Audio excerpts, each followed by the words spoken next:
Yeah, welcome to my channel. I was creating a video last night right after the game, but I was like,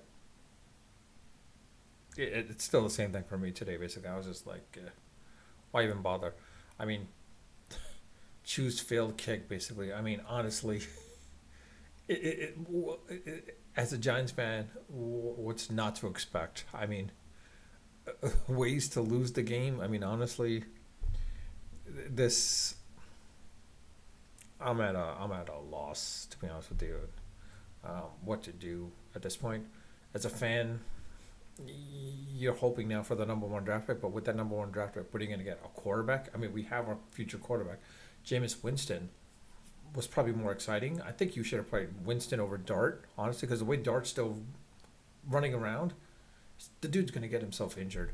Might as well put Jameis Winston in there, let Dart learn from him a little bit at least, and show him like the patience to being in the pocket versus and like sliding instead of like going head first.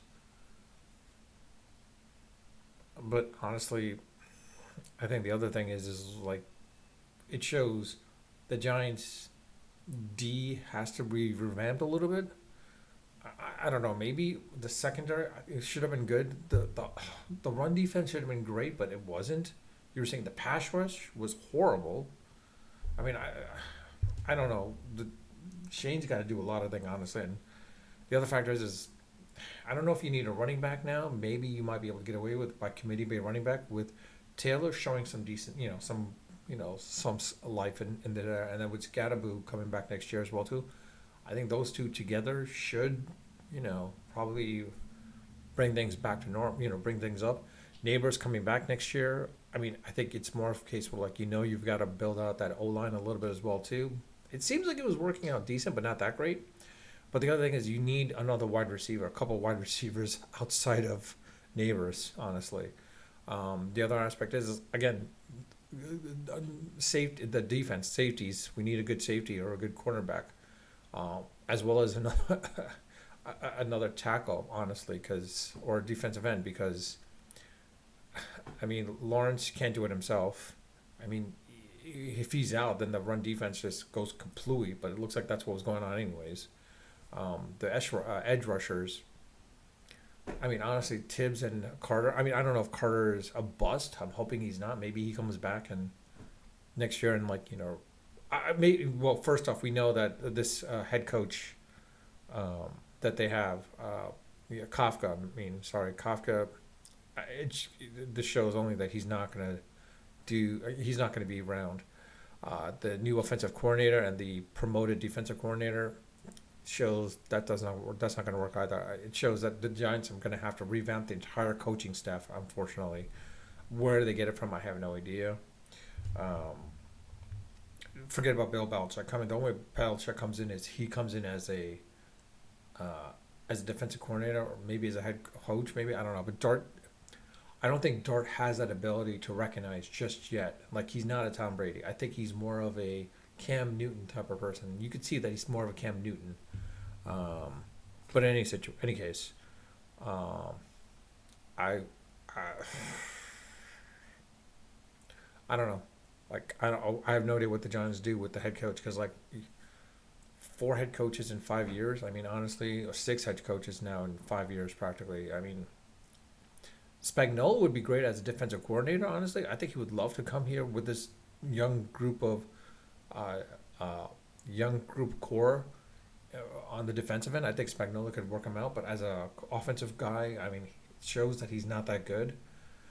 Dable, like I said, he would be a good offensive coordinator, but reality is he would have been much better. He might probably is much better in the collegiate level. Let him build himself up from the collegiate level and learn a little bit.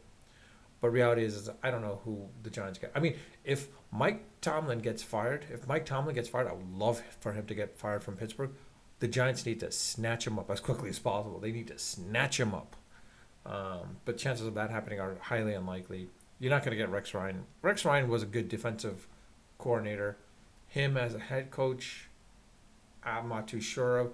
Gruden, he's not. Yeah, I mean, I don't know about Gruden. Forget Gruden, honestly. Um, I I'm at a loss. I don't know what to do. I mean, when Vrabel was available, I thought the Giants should have made a play for him, but they didn't. You're seeing now what he's doing with the New England Patriots. I mean, I think he might be the one lone Bill Belichick disciple or branch that's working out really well at this point. Um, I don't know. The Giants definitely need some youth to invigorate, or when I say youth, I mean youth in the aspect of head coach for the coaching staff to invigorate the rest of the players, basically, and probably relate to them because nowadays, I think there's some loss between them here and there. Ben Johnson was a good pickup by the Bears. Let's be honest, Bears picking up Ben Johnson was good. That's a perfect coach that's fitting the Bears. Aaron Glenn as a Jets head coach, he's probably going to get fired as well too. I hate to say he's going to get fired, but he would probably make more sense to come as a Giants defensive coordinator, either Aaron Glenn or Aaron Pierce. Pierce makes absolute sense. I don't know why, but it feels like he makes absolute sense as a defensive coordinator for the Giants. But I don't know. With that, I mean, the season's lost. If we get the number one draft pick, I don't know who we get. Honestly, there's nothing out there. To be honest, if I'm Kafka, you know what? Dart can develop. Let him keep developing. Problem is you're not going to get much, and let Russell Wilson drift on by at this point. But honestly, I have no idea what you do at this point. I don't know. With that, I'll leave it at that. Unfiltered, unedited, of course, always unrehearsed. Until next time.